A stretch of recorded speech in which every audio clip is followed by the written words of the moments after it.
দাঁড়িয়ে খুতবা দেওয়া। রাসূল সাল্লাল্লাহু আলাইহি সাল্লাম কেন ডাইন হাতে লাঠি নিয়ে দাঁড়িয়ে খুতবা দিতেন? হযরত আনাস রাদিয়াল্লাহু তাআলা আনহু বলেন, নবী সাল্লাল্লাহু আলাইহি সাল্লাম দাঁড়িয়ে খুতবা দিতেন।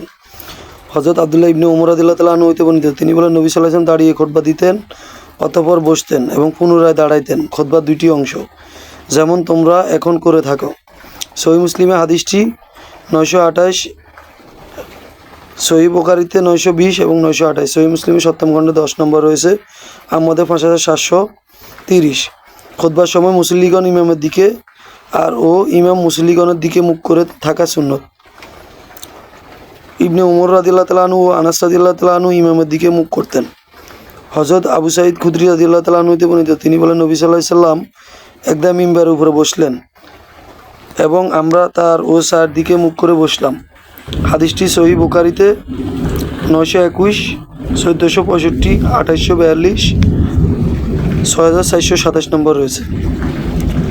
খুতবার আল্লাহ তাআলার হামদের পর আম্মা বাদ দোয়া বলা, অর্থাৎ কারি ইব্রাহিম রহমতুল্লাহ আলাইহি ও ইবনে আব্বাস রাদিয়াল্লাহু তাআলা আনহু সূত্রে নবী সাল্লাল্লাহু আলাইহি সাল্লাম থেকে বর্ণনা করেছেন,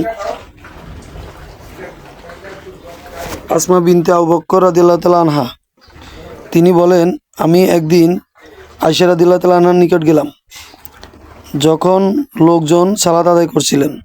আমি জিজ্ঞেস করলাম, লোকদের কি হয়েছে? তখন কি তারা মাথা দিয়ে আকাশের দিকে ইঙ্গিত করলেন। আমি জিজ্ঞেস করলাম, এটা কি কোনো নিদর্শন? তিনি মাথা দিয়ে ইঙ্গিত করে বললেন, হ্যাঁ। এরপর আমিও তাদের সঙ্গে সলাতে যোগ দিলাম। অতঃপর রাসূল সাল্লাল্লাহু আলাইহি সাল্লাম সলাত দীর্ঘায়িত করলেন যে আমি প্রায় অজ্ঞান হয়ে যাচ্ছিলাম। আমার ফাঁসের একটি চামড়ার মশকে পানি রাখা ছিল, আমি সেটা খুললাম এবং আমার মাথায় পানি দিতে লাগলাম। অতঃপর যখন সূর্য উজ্জ্বল হয়ে উঠল তখন রাসূল সাল্লাল্লাহু আলাইহি সাল্লাম সালাত সমাপ্ত করলেন এবং লোকজনের উদ্দেশ্যে খুতবা পেশ করলেন। প্রথমে তিনি আল্লাহ তাআলার যথাযথ প্রশংসা করলেন, অতঃপর বললেন, আম্মা বাদ। আসমা রাদিয়াল্লাহু তাআলা আনহা বললেন, তখন কয়েকজন আনসারী মহিলা শোরগোল করছিলেন, তাই আমি চুপ করার উদ্দেশ্যে তাদের প্রতি ঝুঁকে পড়লাম। অতঃপর আয়েশা রাদিয়াল্লাহু তাআলা আনহাকে জিজ্ঞেস করলাম, তিনি নবী করিম সাল্লাল্লাহু আলাইহি সাল্লাম কি বলেছেন? আয়েশা রাদিয়াল্লাহু তাআলা আনহা বললেন, এমন কোনো জিনিস নেই যা আমাকে দেখানো হয়নি। আমি এই জায়গা হইতে সব কিছু দেখেছি, এমনকি জান্নাত জাহান্নামও দেখলাম। আমার নিকট ওহী পাঠানো হয়েছে, তোমাদেরকে কবরের আযাব এবং মাসিহ দাজ্জালের ফিতনার নাই, অথবা তিনি বলেছেন সেই ফিতনার কাছাকাছি ফিতনা ফেলা হবে, অর্থাৎ তোমাদের পরীক্ষার সম্মুখীন করা হবে, তোমাদের প্রত্যেকে কবরে উঠানো হবে এবং প্রশ্ন করানো হবে। এই ব্যক্তি রাসূল সাল্লাল্লাহু আলাইহি সাল্লাম সম্পর্কে তুমি কি জানো?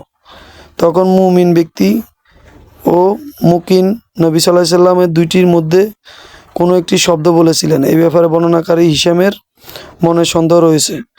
বললেন, তিনি আল্লাহ রাসূল সাল্লাল্লাহু আলাইহি সাল্লাম মুহাম্মদ সাল্লাল্লাহু আলাইহি সাল্লাম, তিনি আমাদের নিকট স্পষ্ট দলিল এবং হিদায়াত নিয়ে এসেছিলেন। অতঃপর আমরা ঈমান এনেছি, আহ্বানে সাড়া দিয়েছি এবং অনুগত্য করেছি এবং তাকে সত্য নবী গ্রহণ করেছি এবং তাকে বলা হবে, তুমি ঘুমিয়ে থাকো, যেহেতু তুমি নেককার, তুমি তার প্রতি ঈমান এনেছো। আমরা অবশ্যই জানতাম, আর মুনাফিক এবং বদকার সন্দেহ পোষণকারী দুইটির মধ্যে কোন শব্দটি বলেছেন আমার মনে নেই। এই সম্পর্কে বর্ণনাকারী হিশামের মনে সন্দেহ রয়েছে। কেউ প্রশ্ন করা হইবে যে এই ব্যক্তি সম্পর্কে তুমি কি জানো? উত্তরে সে বলবে, লা আদ্রি, আমি কিছুই জানি না। অবশ্য মানুষকে তার সম্পর্কে কিছু বলতে শুনেছি, আমি তাই বলতাম। হিশাম রহমতুল্লাহ আলাই ফাতেমা রাদিয়াল্লাহু তাআলা আনহা আমার নিকট যা বলেছেন তা আমি সবটুকুই উত্তম রূপে স্মরণ রেখেছি। তবে তিনি ওদের প্রতি যেই কঠোরতা করা হবে তা উল্লেখ করেছেন। হাদিসটি সহিহ বুখারীতে 922 এবং 86 নম্বরে রয়েছে।